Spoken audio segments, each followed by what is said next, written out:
Hey, buddy, how you doing? I believe that we will win. I believe we will win. No, that's not. It goes. I believe I that we believe will we win. will win. I believe we will win, and we did. The Jets did wonderfully. You beat one of the worst teams in the NFL. I Congratulations. wasn't talking about the Jets, and you know what? It doesn't matter. They still won. I don't care that they beat one of the worst. You got to beat the teams that are in front of you. I don't care. Wow, cliche 101. They were who we thought they were. The Bears, yeah. Without Justin teams. Fields and with an injured backup quarterback, I'm okay with that. Look, I am okay. I am okay taking wins. We are 7-4. I am okay. But first, let's talk about what just ended. The U.S. men's.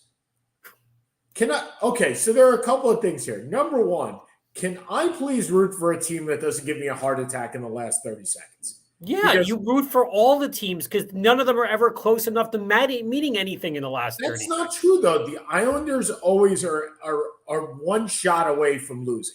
The Mets always are blowing ninth inning leads. The Jets,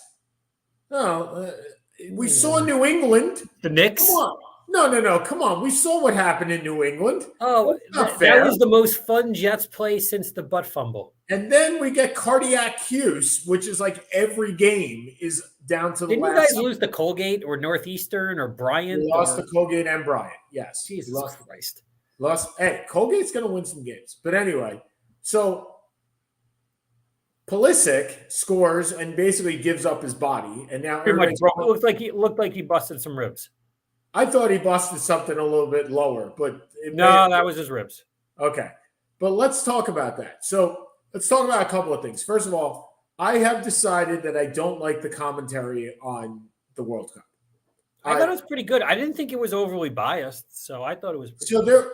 You didn't think it was overly biased? No, not the game. I think the announcer, the pregame people all are.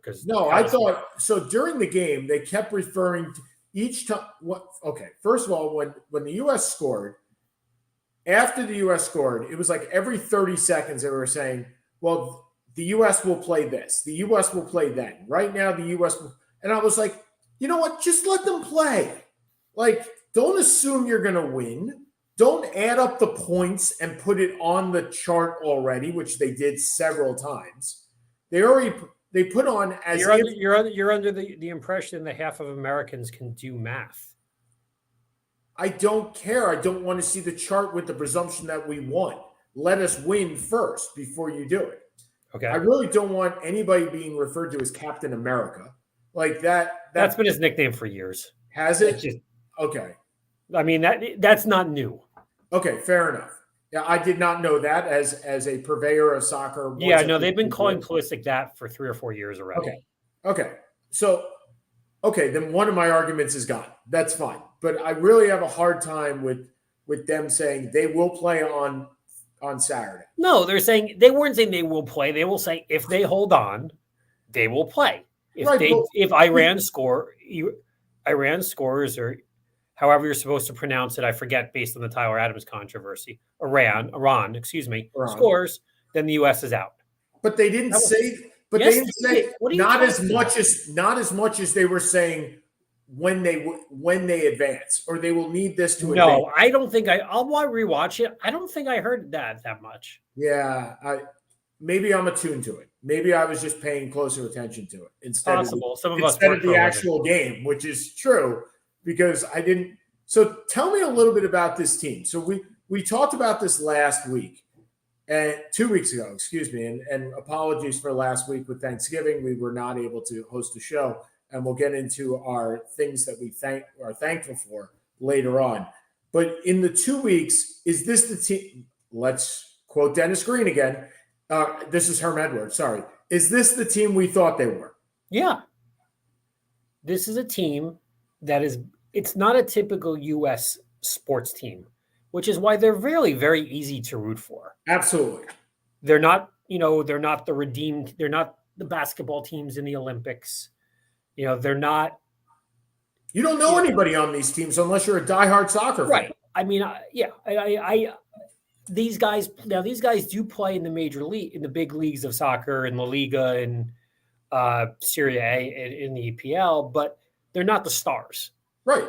They're pretty low. The goalie is the backup at Arsenal, Matt Turner. The one thing we don't have is we don't have someone who can score, which is kind of important. Yep. This game should not have been 1-0. If you watch the first half of the game, they had 8 or 9 chances to score. Yep, they couldn't. They scored 1. They had 4 shots on goal in the first half, which is more than they had against Wales. Right, but also they had shots that were not on goal, that they were in the vicinity of, or maybe not extra considered pass. On goal. Yeah, not considered on goal. Right, so their starting forward plays in a second league. Josh Sargent plays in the English Championship League, which is a league below English Premier. And he was all over the place today. He played well. The guy they brought in, Haji Wright, was awful. Well, Sargent was injured too. He got hurt in the 77th, 78th minute. But they don't have a sniper, to quote hockey terms. Yeah. They have a fantastic midfield. They have not only the 3 guys who start, which is McKinney, who plays for Juventus, Adams, who plays for Leeds in the EPL, and Musa, who's like 19 years, turned 20 today. Kid's a monster. Brendan Aaron, their 5 of their 6 best players are probably midfielders. Their midfield's fantastic. Their defense is decent. There was no penalty at the end. I don't think. Their goalies have always been pretty solid. Turner's not as good as they've had in the past, like a Tim Howard or a Casey Keller or a Brad Fiedel, but he's competent. They have no scorer, and that's where they're going to get hurt. Can you so you and I have this discussion all the time, and is there any person on this team that if you walk down the street, you would recognize?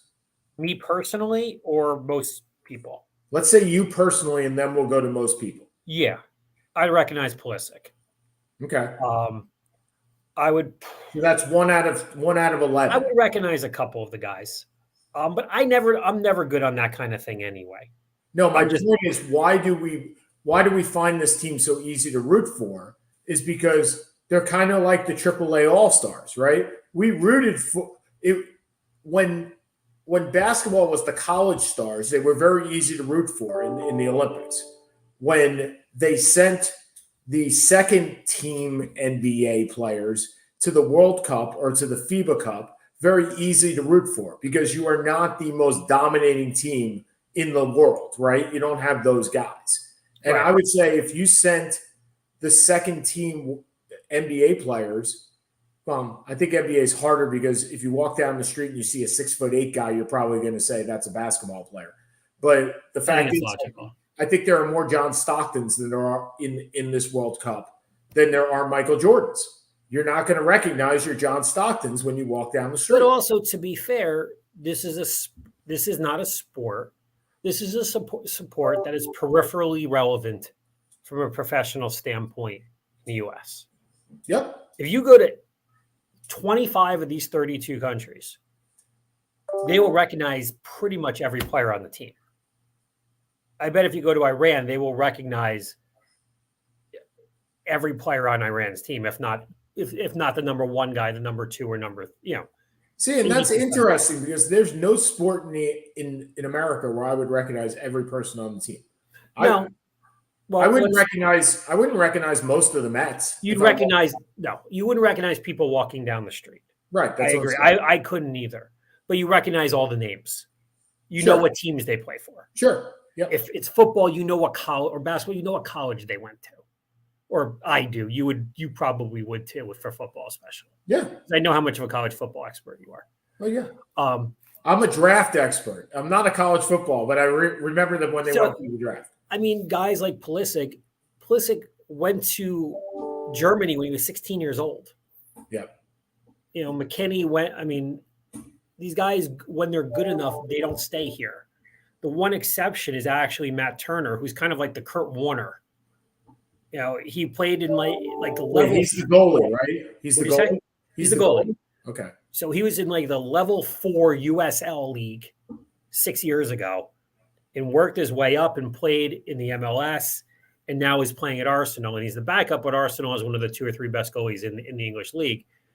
And he took over as the starter for the team. And he let up 1 goal in 3 games, which was a penalty kick.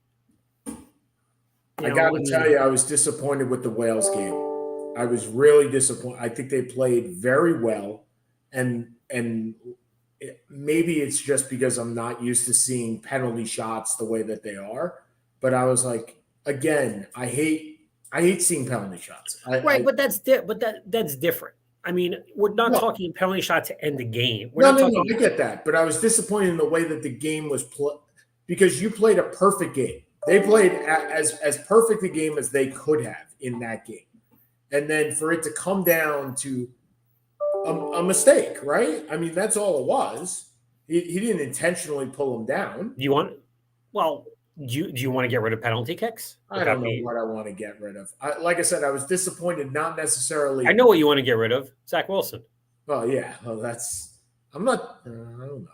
Anyway, we can talk about that in a second. But the fact remains, look, they are advancing for the first time since when?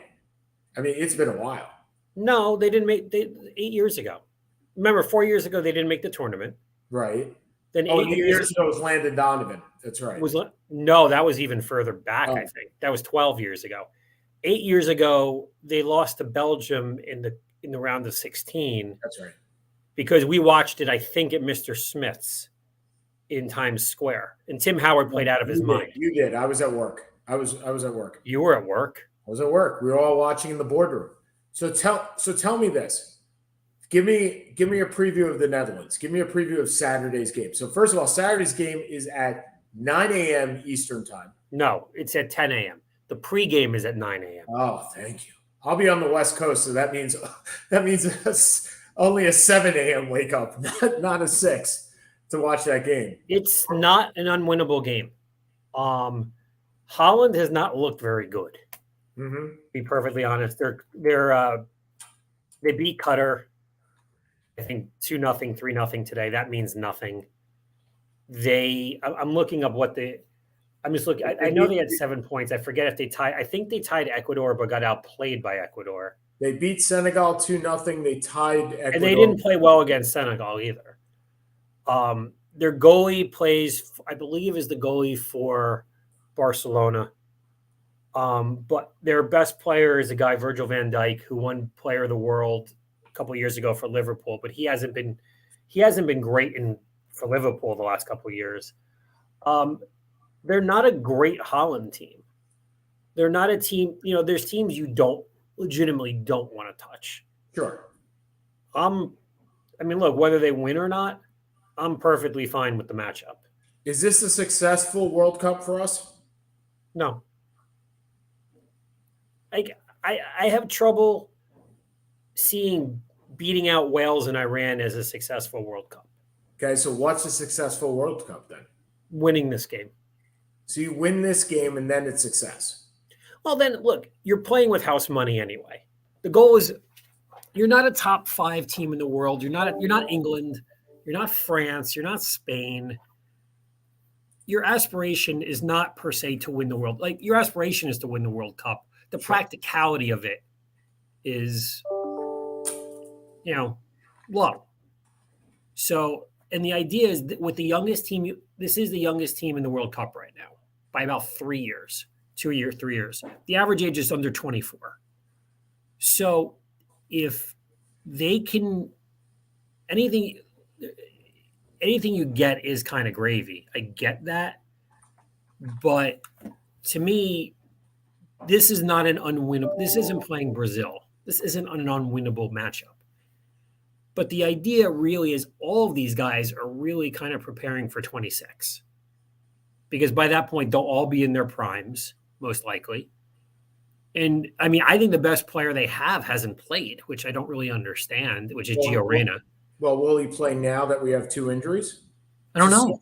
Sargent's probably, they said on the broadcast today, Sargent's probably out and Captain America is out. Right. So I don't know what they're going to do because the 2-4, Haji Wright I thought looked terrible. I thought the defenseman they brought in at the end was terrible. But they have a guy, Gio Reyna, who's been kind of injured, and I'm assuming that's why he hasn't played. But he says he's healthy, and he's fantastic. And he's like 19 or 20. His dad played for the team years ago. I don't know what they do on the offensive end because they're going to need to score a couple goals. And you can't win every game 1-0. It doesn't work. So, but you're setting up, if they can find a scorer, a legitimate scorer in the next 4 years, then they become really interesting. Well, okay. So given the fact that these two guys are out this for Saturday, is there somebody that, in your opinion, A, the U.S. should be looking to step up, and B, is there a sniper on the Netherlands that we need to be worried about? There is. There's two of them. This guy, every year, every tournament, there's somebody who comes out of nowhere. And the Netherlands have had this guy. His name is Cody Gakpo, and he scored 3 goals. He's had 3 goals already. I don't even think he plays in the Dutch league. He wasn't anyone. I'll be honest, I never heard of him. But he's been running bleep, and they have a nice team, but they don't have an overwhelming team. They're not. I'm looking at the starting lineup right now, so bear with me. Frankie de Jong is a backup in Barcelona. Your guy Virgil Van Dijk, is a defender, right? Okay. So we'll be looking at Memphis Depay played in this, bombed out of Man U. They're not Holland 10 years ago, 12 years ago went to the championship.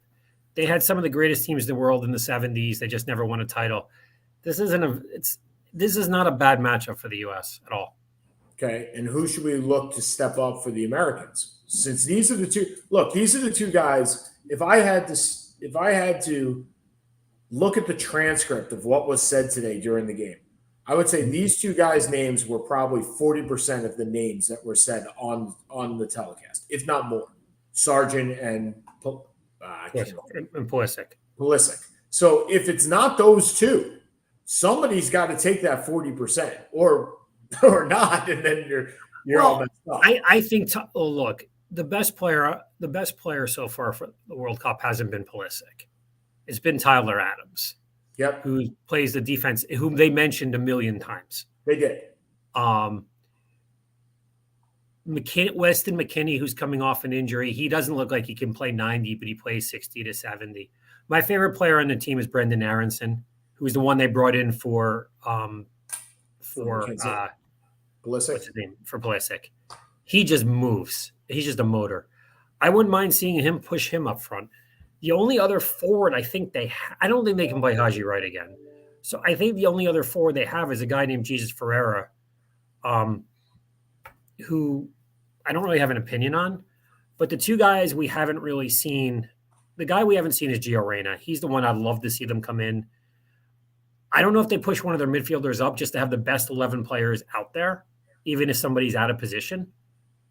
I don't know. I'm not like, I know the players, but I am not a soccer strategist. I don't know. I'm not that knowledgeable. So the last 2 weeks have certainly had some surprises. No question.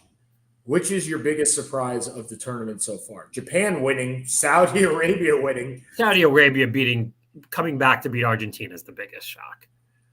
I don't think there's anything close to that. I think you kind of have to wait until you're through the entire first round. Okay. To see real surprises. I mean, just looking quickly. Right. I mean, Poland's the top of their bracket with Argentina and Saudi Arabia each 2 and 3. Yeah, but Poland beat Saudi Arabia. If Poland beats Argentina, then we'll talk. How about Germany in 4th place in Group E? Yeah, they had a fluke loss to Japan. They played a great game against Spain. They have to, if they beat Costa Rica, they probably move on. So right, because Spain's going to beat Japan in all likelihood. So exactly. Okay. So we talked about Canada a couple of weeks back. How you like their team, not a great team, but like their team. I did. They're 0-2, dude. Yeah, but no. Actually, they're 0-2-0. They have 2 losses. Right. They completely outplayed Belgium, who's been the worst team in the World Cup based on a talent standpoint. Okay. Belgium scored on a late goal, and even the Belgian best player, Kevin De Bruyne, said we really didn't deserve this game. And then Belgium just got, lost to Morocco. Canada's coach made a dumb comment that pumped up Croatia, and that was it. No, Canada's looked pretty good for 3 of the 4 halves. They just looked awful in the second half against Croatia. Morocco's probably been the best team in that division, in that group. Just kind of looking through. I was hoping South Korea, Uruguay has not been good. I was hoping South Korea would be a little bit better because one of my favorite players in the world plays for them. It's been a relatively uneventful, from a playing standpoint, World Cup. There's been no mind-boggling goal. No, there's been no bicycle kick. There was a kind of one by Richarlison for Brazil, but not much. But the goals haven't been fantastic. The saves haven't been magnificent. If it wasn't for everything going on, and maybe when it's with all the controversy that's happened, sure, and some weird things with them giving like 10 minutes of penalty time after which I don't understand. It's been relatively uneventful, I think. Well, but today we heard that there was an official for Qatar that came out and said that there were between 400 and 500 deaths in putting together the World Cup. Well, perhaps it shouldn't have gone to a country that has a smaller population than Newark, New Jersey. Yeah, it's funny when I go around the world, and granted, the world is a much different place than it was 1,000 years ago, 2,000 years ago. That is one of the more profound comments you've ever made. Hold on a second.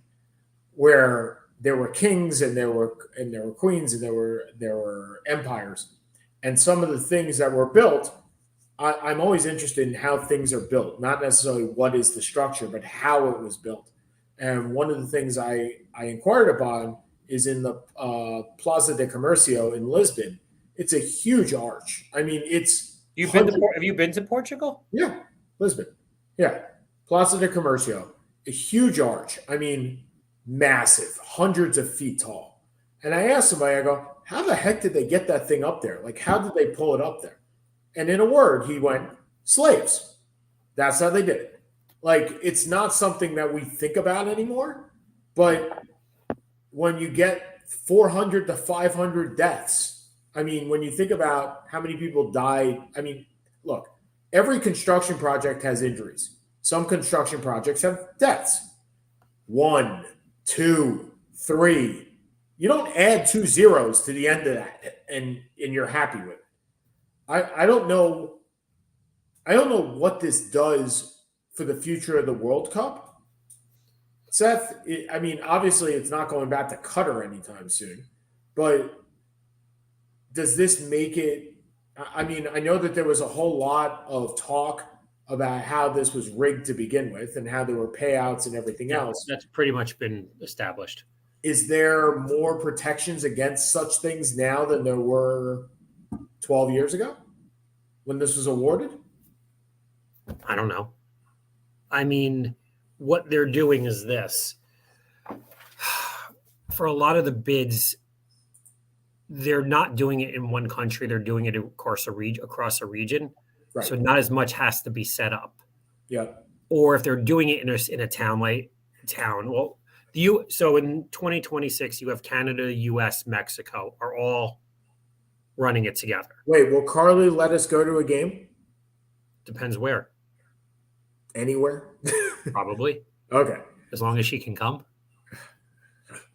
Because we know how much she loves soccer. Well, come on. This will be one of your guys' trip weekends. It could happen. She told me to book the flight to Atlanta. So I was looking yesterday. Okay. It was $240 round trip. Wasn't bad. Nope. For each of us. But I know that I think for 2030, the North African region is making a bid. Okay. Which would be Morocco, Tunisia, Algeria, Egypt. There may be even one which sounds nuts, but Greece and Turkey, who hate each other more than life itself, may make a bid. But then you have one like Paris is going to make a bid because Paris already has everything set up. That's right. What I think they will do is same with the Olympics because everyone's getting killed financially on these. Yeah, things. We talked about the Olympics last time, where Paris and Los Angeles are dictating their terms, not the other way around. Exactly. So I think unless you are literally a town trying to, pardon my French, stick your big thing out to show how big and strong you are. Yeah. They're going to go with places where you don't need to do as much of the building. You don't need as much of the setup. And they'll take it from there. Yeah. Hopefully there won't be another $2 billion Olympics like Sochi because that money couldn't be used anywhere more usefully. Right. Especially in Russia where people are now crying poverty because of war. Because why not? Okay. Moving on. We'll go to our Thanksgiving here. So every year we talk about our favorite teams. We talk about our favorite sports and what we are thankful for within those sports or within those teams. I will start first with my New York Mets. I am very thankful for Uncle Stevie. I am. Look, as I discussed with many a Met fan this week, that we're in the hot stove league, right? We're in that time. And normally around this time, 2 years ago, when the Wilpons owned the team, Mets fans would be like, all right, we have Brandon Nimmo as a free agent. We have Jake DeGrom as a free agent. We have Edwin Diaz as a free agent. We will get one of them back, maybe. Never a chance for all three. Not even a chance for two. It will be one and maybe some scraps from AAA. That is what we would get. Seth, I will tell you right now, you and I have had this discussion as to what I don't want to buy a championship because I don't. I don't want that. But what I do want is the ability to know that if my team develops a player, I can keep that player. And Brandon Nimmo and Jake DeGrom were both Mets. They were brought up by the Mets. They've been Mets their whole lives.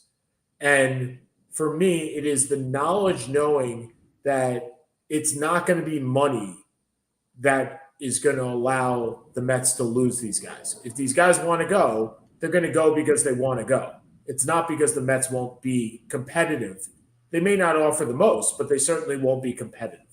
So I thank Steve Cohen for allowing me to have an off season. Perfectly fair. Yeah. I really, as a Yankee fan, don't have much to thank anybody for. We have a general manager who's in his 25th year, who rode the coattails to one title, bought another one, and we've been remarkably above average, but not superior for 15 years in a row. We have owners that don't really care. Well, they care, but they're not their father, for better in certain cases, for worse in others. It's hard to be that excited about the Yankees at this point, regardless of whether they keep Judge or not. So, and since I'm not really a baseball guy, I can't really say I'm thankful for too much regarding baseball. Although I will be excited for the first time I get to bring my son to a game in years, which will be next year. That should be fun. I will tell you one thing I am not. So I've listened to a couple of podcasts. Next year, the baseball as a whole has a lot of changes being made. And one of them is larger bases, which decreases the amount of room between the bases. The shifts are gone, or they're going to be limited. You have to have two people on each side of the bag. You can only throw over twice, and there will be a pitch clock all next year. I don't understand how you can only throw over twice. That's the one that I think will be horrible. Because if you throw over twice, Trey Turner's going on the next pitch. Yeah, I mean, that makes absolutely no sense to me. But what it means is that you're going to be very diligent in throwing it over. Like, you're going to throw it over once, and you're going to hold that second one until you see something. You won't just keep repeatedly throwing it over. Theo Epstein, who I admire, I like Theo. I think Theo has done a great job. Actually endorses these different rules. And I heard him on a podcast with Buster Olney, who you know I like listening to.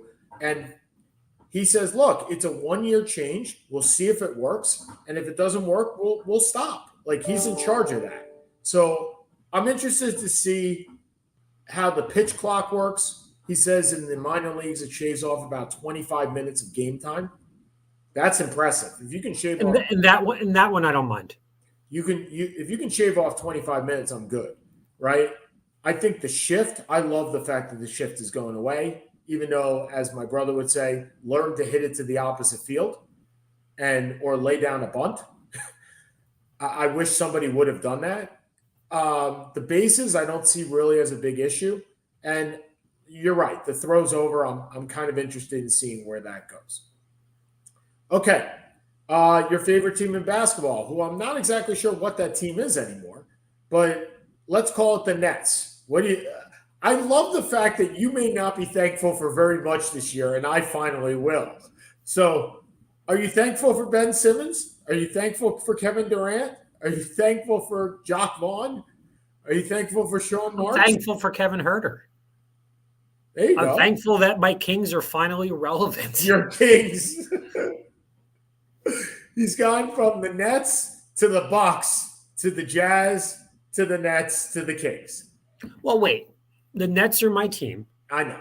But the Nets are incredibly unlikable. Yes. So what are the teams that I can root for? Well, in the past, I've been a Trailblazers fan. Sure. That goes back to the 80s. And I was a Kings fan in the early 90s when Richmond came over. So I try not to go too far outside my zone. There's no Eastern Conference team that I really like. I mean, what am I thankful for? I like seeing how Indiana, who was supposed to tank for the number 1 pick in the draft, is 11-6. I find that fun. I find watching the Lakers decombust or combust, whatever you want to call it. Combust, not decombust. Yeah, I find enjoyable. I find it even more enjoyable, and you will see this in many of the leagues that trade away their first-round picks, that these teams that trade away their first-round picks are losing. Like, you can look at it in Denver with the NFL. Seth, that Russell Wilson pick, the first-round pick, is number 2 overall right now. I mean, props to my boy, Sean Vidge, who lives out in he said it. Yeah. Down in Dallas. The second, he's a diehard Bronco fan, the way you're a Jet fan and I'm a Giant fan. Sure. The second they made that deal, he texted me, goes, "This is going to be a disaster." And it has been. Okay, so I'm also thankful to seeing the Lakers combust, but even more so that their pick is going to be even worse. And they may not have look, they have swap rights with Oklahoma City, with New Orleans for the. So who are we talking about? The Lakers. They have I think it's swap rights this year with New Orleans, and New Orleans is 12-8. They're not swapping with anybody. I mean, should I be thankful for the James Harden deal? You remember that argument with Nabate, right? Yep. Yeah. Well, we miss you, buddy, but you were wrong on that one. Look, Nabate and I had a conversation. I think we're all thankful that the Kings are doing well, right? It's an easy team to root for. Right. They're fun. They're all the time. I mean, and it happens once every 20 years. Yeah. So I'm thankful in the NBA. If I'm a Knicks fan, I don't know what I'm thankful for. You're nothing. The thing is, they're 9-11 right now. You're nothing. But here's the thing: if I'm a Knicks fan, I want them to bottom out. Yeah, we talked about this 2 years ago. Yeah. What was your upside? Look, it's great you made that nice run, but your team is going nowhere. What's your high at? What's your best? A 7 seed with the talent that you have? 7 or 6, yep. Yeah, you're not going anywhere. They're not going to – I don't think they're going to bottom out because you just spent $100 million on Brunson, $120 million on Barrett. Oh, yeah, I got it. We'll be a playing team in all likelihood. Right, maybe, but you're not a team that's going to challenge any of the top four. No, only if the Pacers start losing. I mean, at 12-8, and if you look at the Jazz at 12-11, they were supposed to contend also, right? But the two teams, number 1 and number 2 right now in the tankathon. Well, actually, there are 4 that are. It's Orlando, who continually looks for a number 1 guy. Well, they also had bad luck. They got Holmgren, and he was. No, Holmgren was Oklahoma City, not Orlando. Oh, I'm sorry. They got Banchero, who's been sensational. My fault. Right. Detroit, San Antonio, and Houston. And if I have to put money on it, I'm thinking San Antonio's getting Victor, right? There's no way this doesn't happen. But I'm thankful for the frozen envelope that started the first draft with Patrick Ewing going to the Knicks. I'm still thankful for something. Hey, it led you to a bunch of titles. It was the MVP, 7 times? Thanks a lot. And he's a fantastic coach at Georgetown. They've lost 24 in a row. Here's the thing. I'm a Syracuse guy. Georgetown could lose every game, and I'd be I'd be the happiest camper in the world. I think they actually won a game this year. So they're not. Did they beat AU? They beat somebody. They're not 24 in a row. Okay. NFL. I am, as a Jet fan, I am very happy for Mike White. But I will tell you more so, Seth, I am happy for Joe Douglas because the Jets have been John Itzik, right? I mean, you can name the GMs. Mike McCollin. Yeah, I get your point. That guy. Terry Bradway. I mean, I can name the GMs that have totally screwed the Jets. And here Joe Douglas comes. And, the best compliment that somebody at work gave me today said, you act like a man with a plan. Well, when you're an NFL GM, you have to have a plan. So I am so happy for Joe Douglas. I am so thankful for Joe Douglas. And I'm actually thankful for Robert Saleh, too, because he owns up to what he does. He benched Zach Wilson when nobody thought he would. And he said, look, this is on me. I'm benching him. That's it. So props to that. The Jets are 7-4. I'm just really happy. And I think, Seth, you could say the same thing about the Giants. Yeah. First of all, Georgetown is apparently 4-3. See? They won again. Realize they've lost to Northwestern, Loyola Marymount without Hank Gathers. Or that's not even nice anymore. Come on. It's been 35 years. 32 years. It's not like he's gone. He's dead. Too soon? And they lost to AU. But they did beat UMBC, who 4 years ago beat UVA. So, based on the associative property, yeah, they're still terrible. Yeah, how can you not be, as a Giants fan, thankful for Dable? And Joe Schoen. Oh, we don't know yet about Joe Schoen. Thibodeau has, look, we don't know how the picks are going to pan out. It's too early. We're thankful we don't have Dave Gettleman, I think is a better way to put it. And, we can be reasonably optimistic about Schoen, but what he does is it's going to take a year or two to determine whether, where he's at. Yeah. And whether some of the moves he's made have worked, haven't worked. It's too early to tell. But the one thing I can say about this team is they don't beat themselves and they play really hard. And for that, I am thankful for Brian Dable. Yep. And I think Robert Saleh does the same thing for the Jets. That as long as it's not Zach Wilson, they don't beat themselves. Look, Mike White played the perfect game. Now, was it against a hard opponent? No. It was against the 85 Bears. Come on. They go into Minnesota. Let me ask you this. If they win this week against Minnesota, will you change your tune? Because they're going to Minnesota to do it. Turn my tune for what? I don't know what you're asking me. You just said Mike White beat the worst defense in the league, which he did. Look, I have nothing against Mike White. I hope you do realize I root for the Jets, right? Like, this. No. You didn't know this? No. Yes. I root for the Jets over any team that's not the Giants. Okay. So I would like him to do well. I am not concerned about Zach Wilson, who seems more concerned with his ex-girlfriend's mom or something like that, and who doesn't have the ability to take responsibility for having 70 freaking yards in a game. Well, eventually he did. It just took him 4 days. Doesn't matter. We're a grown-up. You play a grown-up game, you get paid grown-up money. When you F up, you act like a grown-up. I agree. I totally agree. If I'm looking for overall, who, by the way, you saw, it's funny because I saw exactly what I wished Zach Wilson was when I saw Trevor Lawrence lead his team down the field. Like that.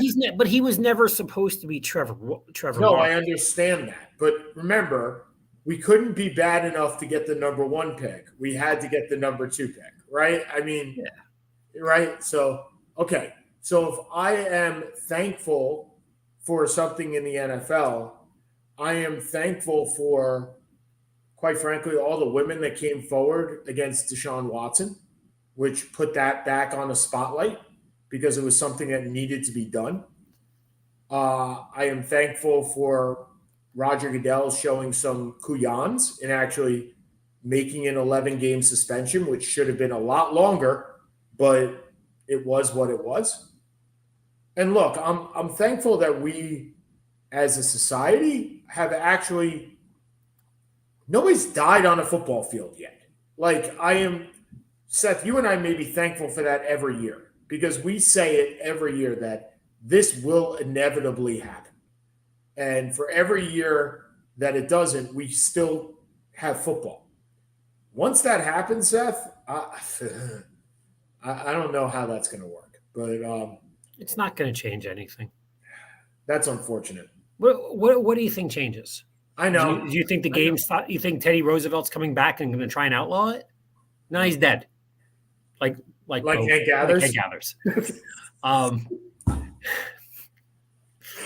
So, look, the people who play the game know what they're getting into. Yeah. They're not stupid. Yeah.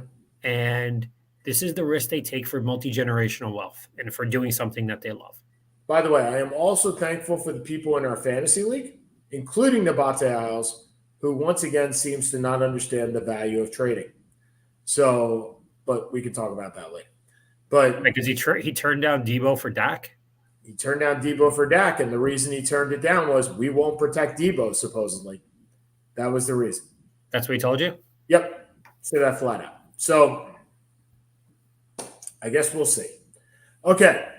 So NHL hockey, I am thankful that the Islanders have their own arena for the first time, and they are actually playing in it a full year without taking a 14-game road trip and losing 10 out of the first 14. So once again, they are back in the good graces of the NHL and in second place in the Metropolitan Division. You got to be thankful for the New Jersey Devils because I don't know where they are. I do. They're at the top. First place. They're at the number second best record in the league. That's exactly where they are. And they're fun, and they're young, and they're exciting. They're not the second best, dude. They're the best. They're above Boston now? Well, they have 2 games in hand, but so Boston has 36, played 21, and New Jersey has 38, played 23.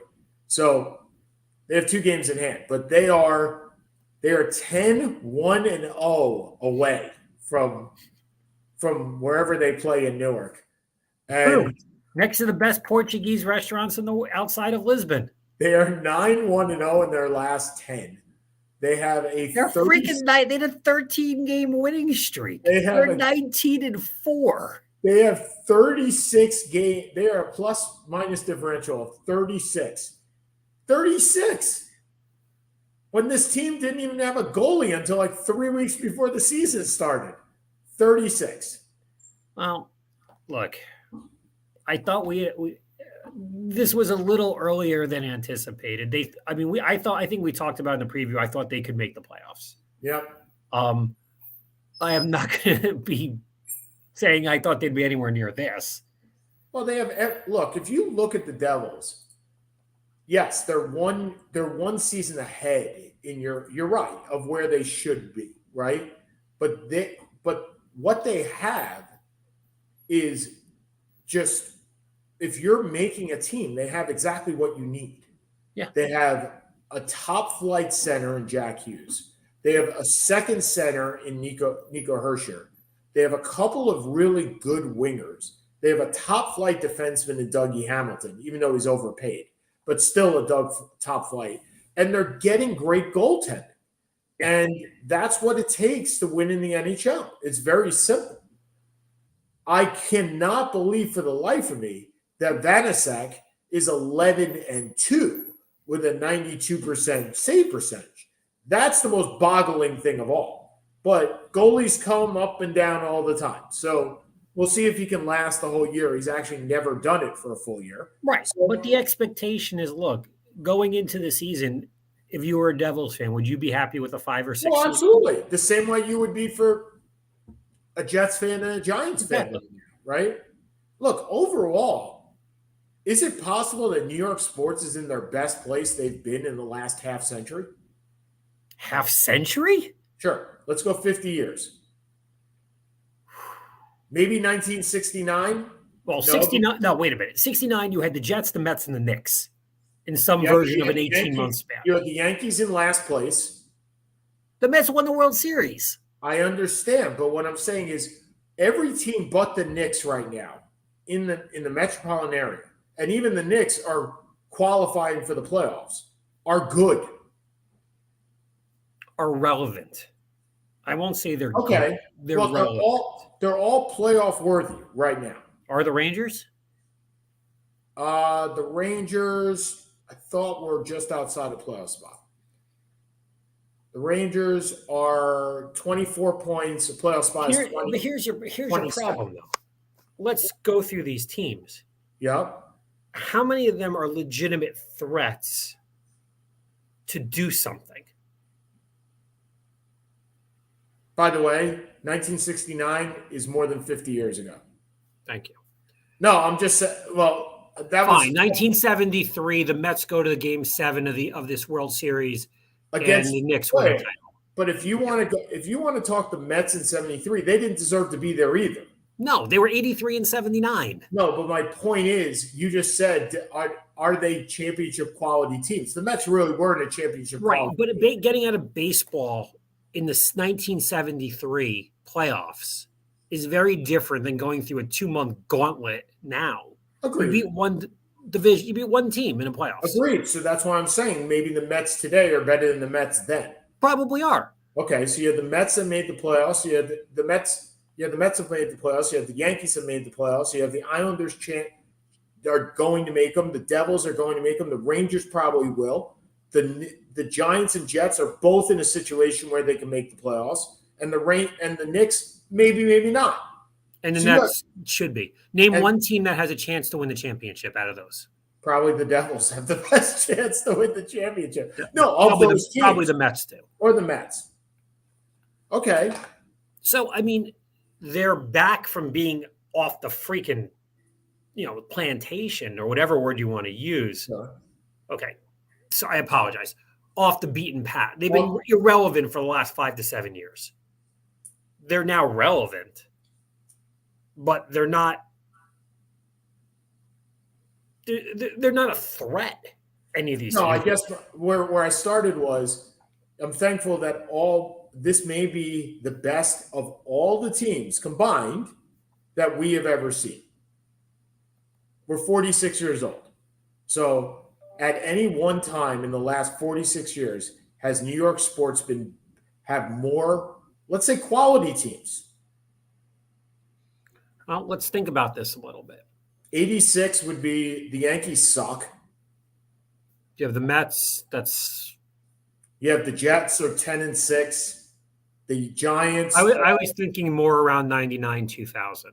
Okay. Well, the Mets and Yankees both make the World Series. The Knicks make the finals. The Jets are 90. The Giants ended up in the Super Bowl in 2001.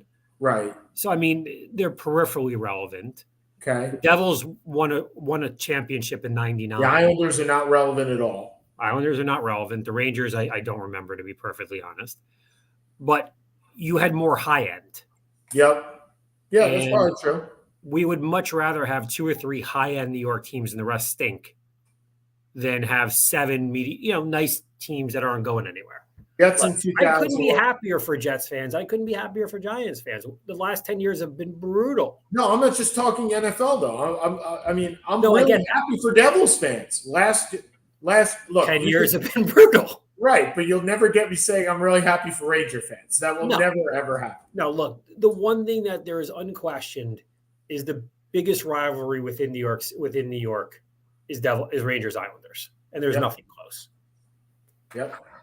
Yep.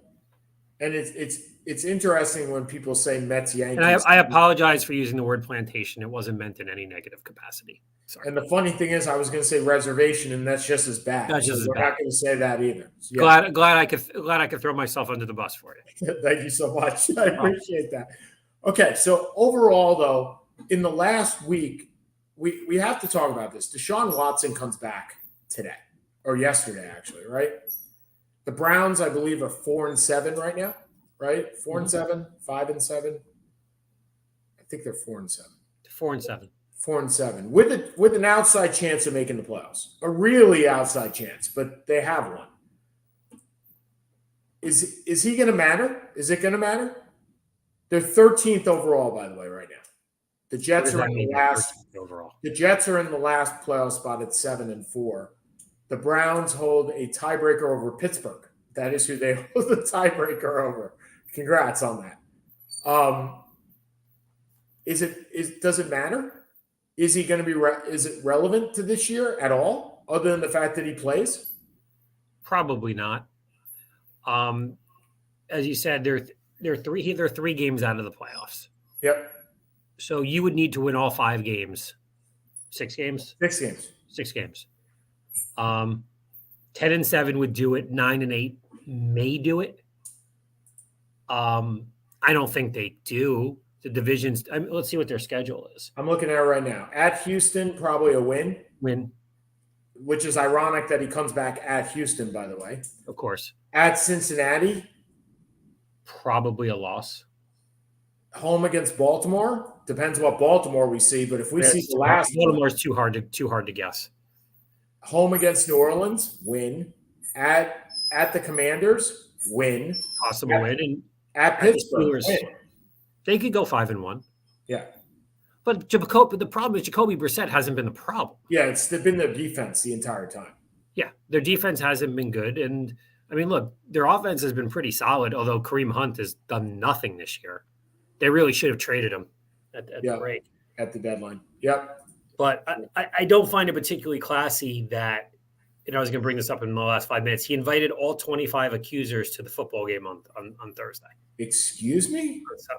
Yeah. That's not classy. That's classless. I said it's not the classiest. Yeah, no, I agree with you. Yeah, and some of them are going to attend, which I don't. Some of my clients asked to go. Said Busby, who's the attorney. Tony Busby. Oh, okay. Actually, they thought it was important. Okay, so maybe he didn't invite them. That would make me feel a little bit better. That you're just going to protest. Oh, okay. That makes me feel a lot better. The invitation goes a little bit off the beaten path here. Okay, so we got 5 minutes left. Look, I really enjoy my time when I go and play my trombone at for any Syracuse sporting event. Nobody wants to hear how you play your trombone. Family show. But more importantly, we talked about how the Jets have made a slight renaissance this year. Syracuse goes to a bowl game this year. But I think one of the things that was brought to my attention yesterday is Syracuse actually said to the ACC, please do not send us to the Fenway Bowl. And Fenway Bowl would bring a lot of Syracuse fans because it's in Boston, and that makes sense. And the rationale is one that you don't hear very often.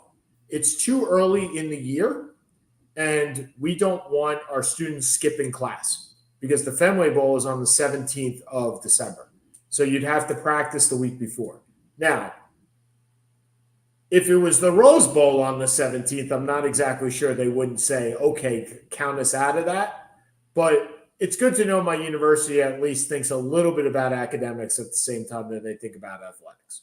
So I'll be thankful for that. Your turn. Well, it's kind of college football's Black Monday, and the two interesting things. Number one, Hugh Freeze, who was pretty much never going to be allowed to coach in Division I again due to 8 zillion violations, is now back at Auburn. Because at the end of the day, if you can win, nobody cares. And then you have probably the classiest coach in college football resigning, David Shaw, who the last couple of years, Stanford's fallen apart, but the first 5 years, what he did was comparable to what Harbaugh did, if not surpassed it at Stanford before Harbaugh went to the NFL. I hate to tell you this because I know how much you love college football chaos. It doesn't look like it's happening this year. Oh no, it's not happening. I think the chaos is actually in the coaches. Yeah, like David Shaw leaving should be an indictment on college football, not on David Shaw. No, it is. The game has changed due to NIL. The game has changed due to the money. The game it's similar to the reasons that Roy Williams left, and you got to think Mike Krzyzewski left, and Jay Wright left. I don't need to put up with this crap anymore. Well, it's also they're at a blatant disadvantage because of the academic standards that they have. Correct. They're not taking, the random guy that played at Florida. Academically, they don't do it. They've taken, I think, one NIL transfer, and he's doing his MBA there. No, David Shaw could coach at 95% of the teams in college football if he chose to.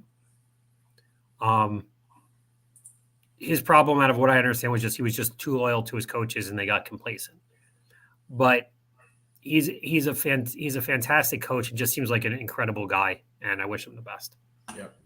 Okay, so next week we will talk NFL playoffs. Hopefully, a little bit more of the hot stove league going on. And we'll check back with you then. For Seth Kamens, and we'll be back on Wednesday next week. My apologies for the Tuesday. I am just out of town. For Seth Kamens, this is Sean Palmer's Seth and Sean Sports here on.